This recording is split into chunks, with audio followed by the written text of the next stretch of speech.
When I got into university, my parents purchased an apartment close to the campus so that I could live my way without dealing with other people.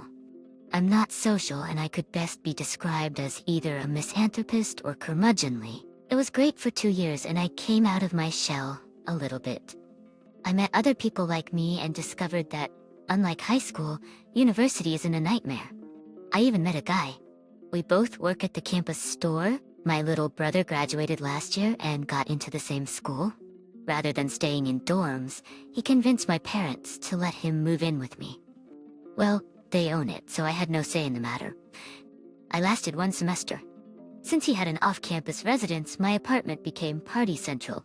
I asked my parents to make him stop after talking to him didn't work. They told me to loosen up. I think they expected it would change my personality. I talked to the university and snagged a rare single room in the mature student dorm. I don't have a lot of stuff, so when we went home for Christmas, I took what was really important to me. My boyfriend, the first one ever by the way, helped me clean out my room and move my belongings to student housing. When we drove back after New Year's, I dropped off my brother and went to my new place. It isn't perfect, but it's pretty sweet. My parents called me and asked where I was. My brother had let them know I wasn't in the apartment. I told them where I was and why I was there. They were upset that they had spent all that money to help me, and I didn't appreciate it. I said I did until they stuck me with my brother. Without me there, he's having a blast. Good for him. He's also missing a lot of classes and has been fined for noise complaints by the condo board. But that's not my problem. My parents are now asking me to please move back in because my brother is in danger of being put on academic probation. I asked if I was allowed to bar him from having parties and stuff. He was part of the conversation and was upset that I was asking to be put in charge of him. My parents said he was allowed some freedom and that as his big sister, I should look out for him and not let him fail. I thanked them for the opportunity but declined. Recently he had a party that the cops had to shut down. My parents are now considering selling the apartment, but it's kind of a crappy market right now, I guess. I feel bad that they might lose money after doing something so awesome for me. And I feel bad that my brother might have taken time off school to calm down, but I don't think I'm the idiot. They all do though. Not the idiot.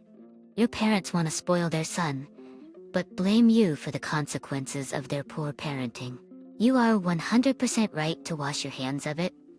They would rather you live with him and clean up his mess than enforce some boundaries or consequences on his behavior, and ensure you both have an environment where you can thrive. I'm sure this was the reason for putting you together so you could babysit him. Exactly.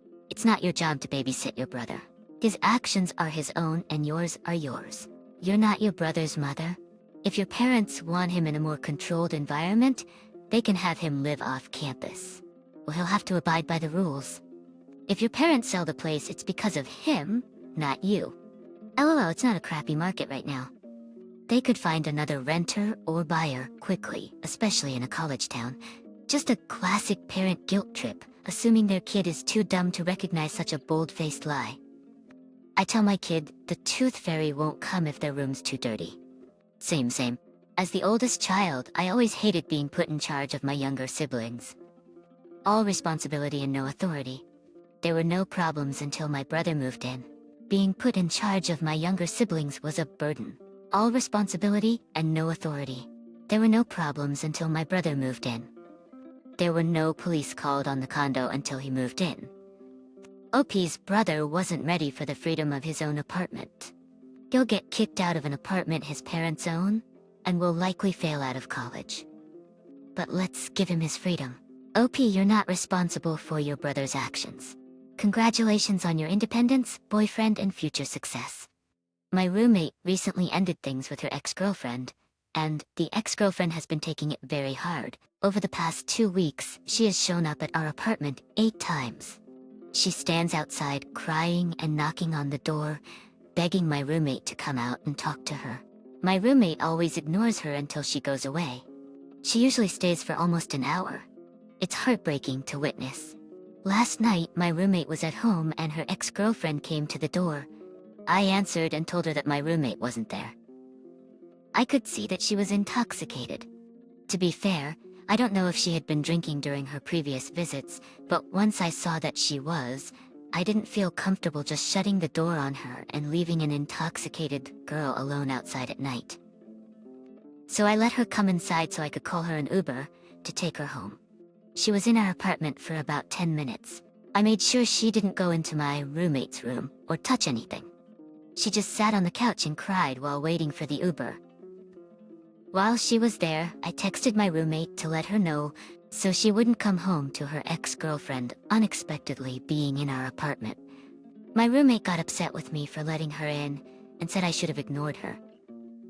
I explained that she was drunk and I was worried about her safety, but my roommate said it didn't matter, and it wasn't right to reward her for showing up by letting her into our apartment.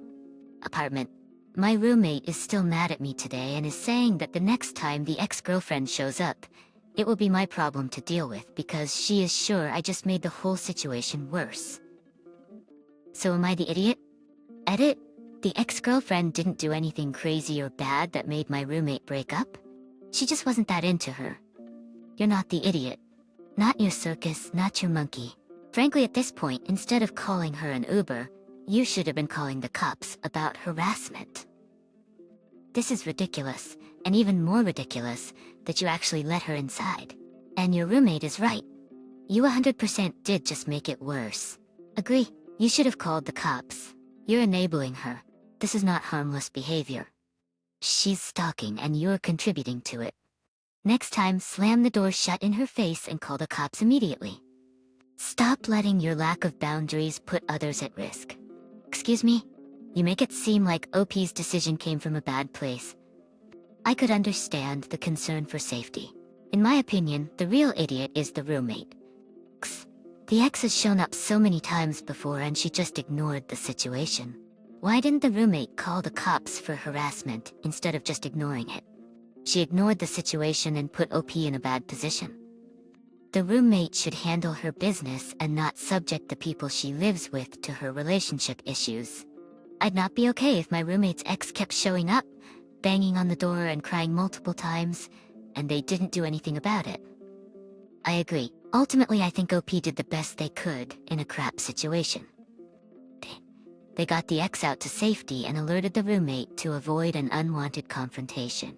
It sounds like the roommate should seriously consider legal options for keeping this person away from them before this escalates to even crazier levels. My wife, 23, and I, 26 male, have been together for 3 years, if relevant. Lately, my wife has been emotional, like every little thing sets her off. There wasn't a banana, she cries. No sugar, she cries. Mr. Bus, she cries. I'd almost think she was pregnant, but we discovered after a year of trying to conceive that she was infertile. This was 2 months ago. She also recently had a baby start at her nursery, which set her off. So it's been a tough time. I've tried to be empathetic, but it's all the time tears. I'm so tired, like each time she cries, I'll drop what I'm doing to comfort her. Even if she calls me at work, she walks an hour to work after a bus journey. She leaves at 6:30 to get to work at 9:30. That's how long the travel is. I told her I'd drive her, but she didn't want me to. I told her to take an umbrella, but she forgot. And she forgot. She called me sobbing because it rained like I said it would, and she asked me to pick her up. I said I couldn't because I had a meeting. She said I'm sure they'll understand. I refused. She got huffy, and when she got home that night she wasn't crying, shocker, but was mad. She hasn't spoken to me since, but we haven't seen each other much as she gets home late and still has work to do, coursework, etc. I asked a friend who insisted I was the idiot, but my wife texted me to say she's considering taking driving lessons in June, which I thought was a win, but she's still angry. I did want children, but obviously I want to allow my wife to have her feelings on this. I don't want to grieve in front of her and have her think I'm blaming her. Should she want to adopt or do IVF, I'm open. But she should decide not to have children. Then I'll support her. I don't feel like it's my place to be upset here. You are the idiot. Shouldn't you be concerned that something's going on? Maybe she needs to check with a medical professional. Your wife's life sounds challenging right now. She found out 2 months ago that she can't have children. She has to commute 3 hours each way to work. And once she gets there, she's confronted by her infertility in a whole other way. On top of that, her partner is starting to lose patience with her difficulty coping with all of that. Whether or not she has underlying chronic depression, she is certainly depressed right now and needs help. I hope you can see that, and I hope you're also taking the time to process what her infertility means for you. She's not crying to be annoying. She's crying for a reason. Having all her hopes and dreams for the future crushed would be a reason. Your wife is in the middle of a mental crisis. She needs support and help. Get over yourself. You're an insensitive idiot. Apologize to your wife, and you both should seek therapy. No idiots here. I know everyone's tearing you a new one, but let's be real. You also just found out you can't have kids with her. Yes, I know it's her body, so it's harder. Not disputing that, but there is still a sense of loss. You haven't said all of this to her. You have to be gentle and there every time for the last 2 months. Everyone will hit a limit where they're also exhausted and grieving and supporting their partner and not receiving that support. Again, I'm not belittling what she's going through. I think you're both going through a tough time. And while you do need to support her, you also can't pour from an empty cup. I would suggest counseling to navigate what you guys are going through. That is the best answer here. Everyone's slamming OP, who's also struggling with the recent heartbreaking news, has been doing their best to support and understand their partner. Doing their best to support their partner, and is running out of steam. Something people don't always realize is that being the main support person for someone who has depression is really hard. It's a black hole that sucks the life out of everyone in the house. Professional help is certainly required for the wife, possibly for OP too. Because who supports you, OP? I'm a 30-year-old female. My sister Hannah, 19, has been dating Austin, 20, for 3 years. They have a toddler daughter together. Family emergencies came up 3 months ago, and they needed somewhere to stay. To put it lightly, I was the only safe option. So I told them they could stay here temporarily. I laid out ground rules knowing how Austin is incredibly lazy. Austin was to keep working full-time and only miss a day of work if he was sick. When he was home, he was to do his fair share of housework. I told them they didn't have to pay rent, but they would be helping in other ways. My sister works for me in my business, and she can bring my niece with her. I help her watch her throughout the day. I have the household chores split equally and on a rotating schedule. So we all take turns cooking dinner, me, Hannah, and then Austin, and repeat. Cleaning the bathroom follows the same rotation, etc., etc. There aren't many chores, just dinner, dishes, and bathroom. Well, lately, Austin has been acting like an idiot, to put it lightly. He starts getting angry if he has to do anything when he gets home from work. 6 hours, 4 days a week at a sub-sandwich shop. If he's in charge of making dinner that night, he almost always starts yelling at my sister, saying, "Hannah, will you just come and do this? I need to walk away." And then he'll go outside and smoke for half an hour, leaving my sister to do his chore. Finally, I started putting my foot down because this guy won't even hold his own child, so my sister can eat or bathe. When he does take care of his child, he'll put her on the floor in front of him and leave her crying while he plays video games. I've had enough. So yesterday, he pulled the same crap, trying to get out of making dinner by yelling at my sister to do it. I immediately stepped in and said no. If he was going to be here, he wouldn't be able to use the excuse of, "I can't do this," with his weaponized incompetence. He can do it, he's just lazy. I told him it ends now. He's gonna be doing his chores and helping out with his child, or he'll start paying me the full rent of what a room would cost in this area, $650, if he wants to stay here. Later on, he told my sister he was moving out because I was treating him like a child and got her all worked up. So she's panicking and asking me to understand that he's just burnt out. Am I the idiot? No, I'm not the idiot. Firstly, he's still acting like a child. It sucks that they decided to have a baby when he's not even mature enough to take care of himself. When he's clearly not responsible enough to support his wife or the baby. Secondly, this is your place, and your rules were not wrong.